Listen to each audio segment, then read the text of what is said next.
and said, she said, if you don't take me out on the town, gonna leave you for your best friend. So we took the bus down to the local pub to ponder the price of a pint. I said $6.99, I can't afford that. Let's get ourselves some Colt 45 and drink some Colt 45 in the park. A Colt 45 in the park. I couldn't afford no drinks at the bar. I'm sipping Colt 45 in the park. Woo.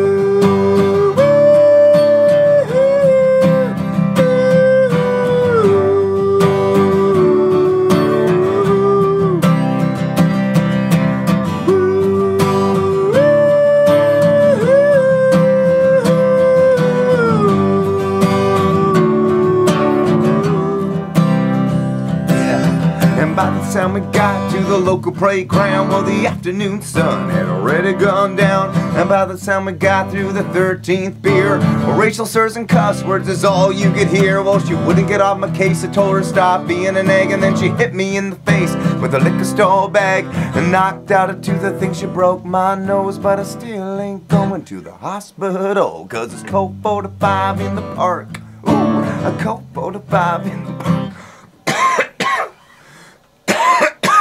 A Colt 45 in the park. A Colt 45 in the park. I got into a fisticuffs with my lady friend, and I hope I don't leave no mark. With the woo, woo,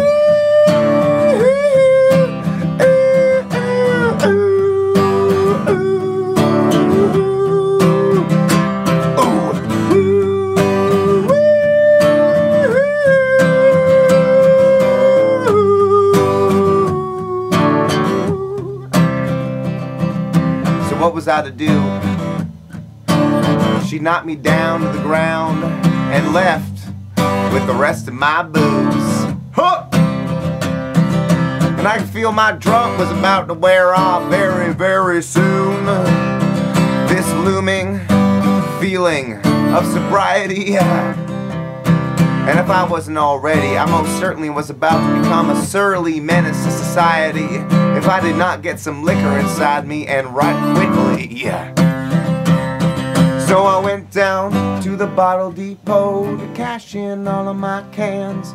It took me about an hour or so, 'cause I could barely stand.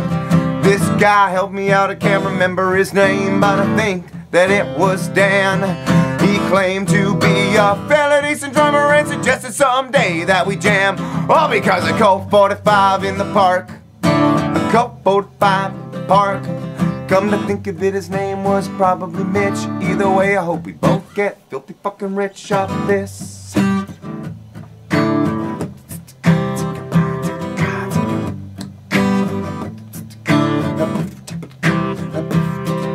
So I took off running.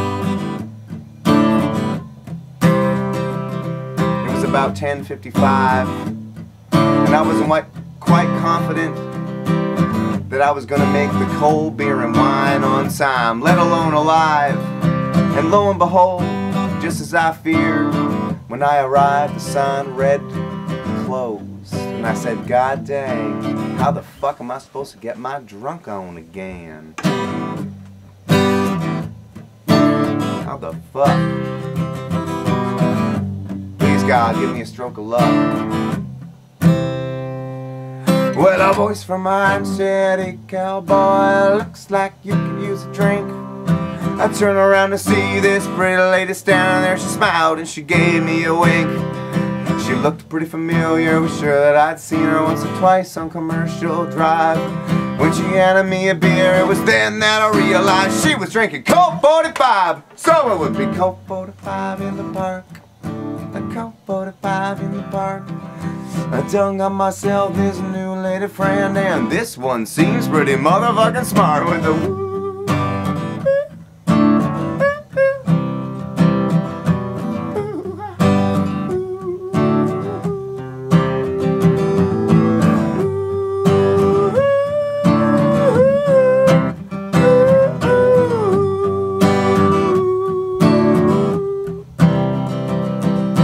Shotgun a few, then then we pounded the rest. We talked about life with my hand on her chest. She said her name was Jane and that she liked punk rock, except for no effects. I said I think it all sucks. Well, the girl wasn't a fan of my blatant honesty, so then I lied and I told her I drove a big truck. She said, hey man, that's hella sexy, let's go back to your place. And what? With a Mickey of Jack on the bus. Ooh, a Mickey of Jack on the bus. She had it stashed in a brown leather purse, and I hope she's planning to go down on me first with the woo.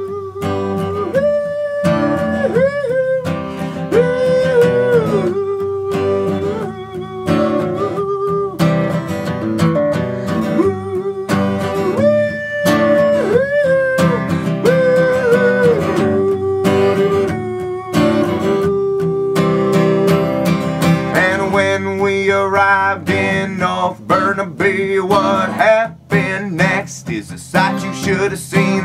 My double wide trailer was burning to the ground. I knew that bitch had done it, she probably skipped sound. Jane was unimpressed and she said she had to go.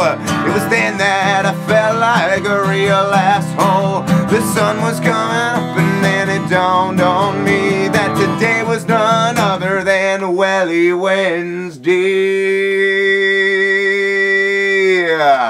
1, 2, 1, 2, 3 with a Colt 45 in the park. A Colt 45 in the park, yeah. A Colt 45 in the park. Wow! Colt 45 in the motherfucking park. Woo, woo, woo, woo. Yeah, yeah. With a Colt 45 in the park. Colt 45 in the park. Waiting with a grin in the welfare line,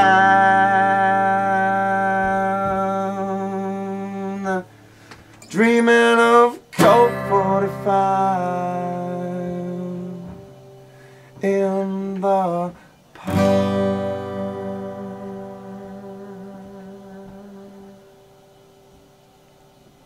Colt 45 in the park.